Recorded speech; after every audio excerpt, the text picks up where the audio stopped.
नमस्कार, विंध्या टाइम्स में आपका स्वागत है। हमारा खास कार्यक्रम नेताजी चलते चलते, ये आपने विधानसभा चुनाव 2018 में देखा था। अब परिस्थितियां ऐसी हैं कि प्रत्याशियों को घर में पकड़ पाना मुश्किल है। पकड़ पाना से मतलब उनसे बात कर पाना। बीजेपी महापौर प्रत्याशी प्रबोध व्यास जी हमारे साथ हैं।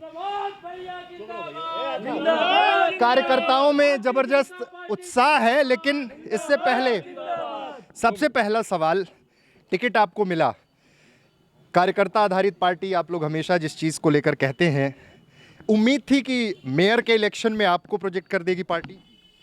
कार्यकर्ता की उम्मीद थी कि जिसको टिकट मिलेगा वो कार्यकर्ता होगा। मैं भी कार्यकर्ता हूं, इसलिए मेरा भी अपना, जिसे आप कह सकते हैं, लग रहा था कि कार्यकर्ता को मिले, तो मैं भी कार्यकर्ता ही हूं।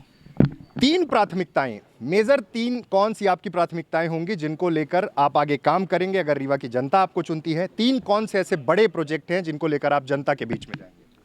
1.5 साल की कांग्रेस की कमलनाथ जी की सरकार ने रीवा नगर निगम में जो 85,000 संबल योजना के कार्ड बने थे, उनमें से 30,000 लोगों का नाम काट दिया गया।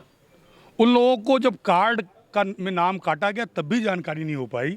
जब उनके बच्चे अपने कॉलेज में जाके फीस जमा करने के लिए उन्होंने बताया कि मेरा संबल कार्ड है, तब वहाँ कंप्यूटर में ब्लॉक बताया गया कि आपका संबल का कार्ड निरस्त कर दिया गया है।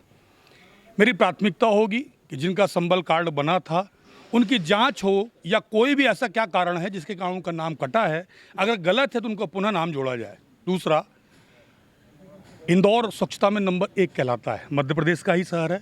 हम सब भी प्रयास करेंगे कि अभी 4,000 शहरों में रीवा का 100 के अंदर वहाँ स्थान आता है, क्या हम लोग 10 के अंदर लाने का स्थान प्रयास नहीं कर सकते? मैं भी उसमें प्रयास करूंगा।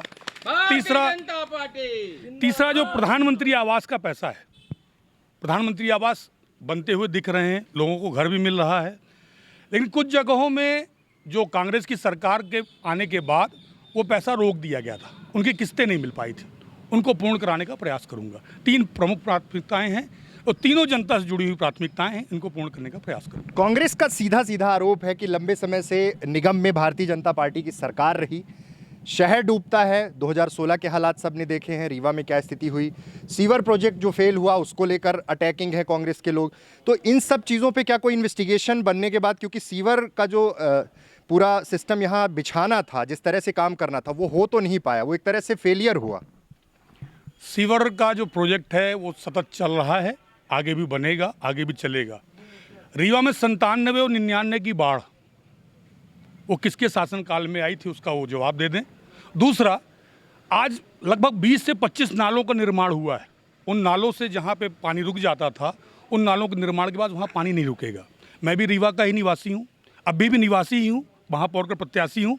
उसके बाद जो रीवा की जनता की उम्मीदें हैं वही मेरी भी उम्मीदें हैं, मैं उनको वहाँ जाके पूर्ण करने का प्रयास करूँगा।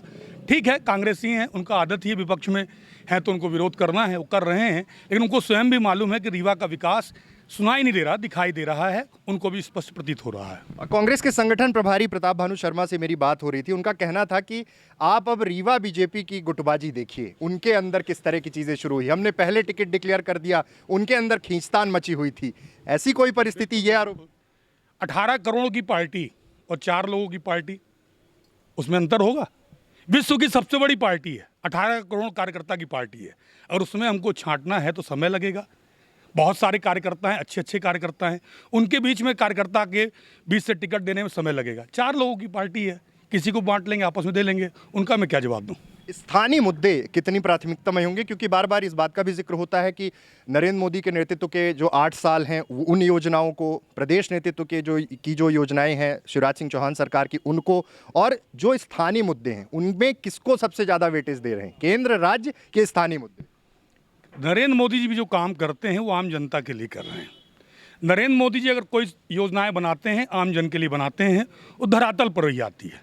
शिवराज सिंह चौहान जी भी जो योजना बनाते हैं वो धरातल पर आम नागरिकों के लिए ही आती हैं। जो मुद्दों की आप जिनकी बात कर रहे हैं, उन सब में भी केंद्र और राज्य सरकार की योजनाएं हैं, जो भी उनमें हितग्राही हैं या जिनको लाभार्थी मिलना है, उन सबको पूर्णता की ओर प्रयास करने का हम लोग काम करेंगे। एक आखिरी सवाल, अजय मिश्रा बाबा कितनी बड़ी चुनौती? चुनाव है, चुनौती तो होती ही है, लेकिन अजय मिश्रा बाबा को मैं चुनौती कैसे कह दूं, क्योंकि विपक्ष के नेता थे, वो आज भी कह रहे हैं वो विपक्ष के नेता हैं, विपक्ष के नेता रहे, मेरी शुभकामनाएं हैं। ये हमारे साथ थे प्रबोध व्यास जी, जिन्होंने कहा कि संगठन पूरी ताकत के साथ रीवा नगर निगम का चुनाव लड़ने जा रहा है। बहुत बहुत धन्यवाद।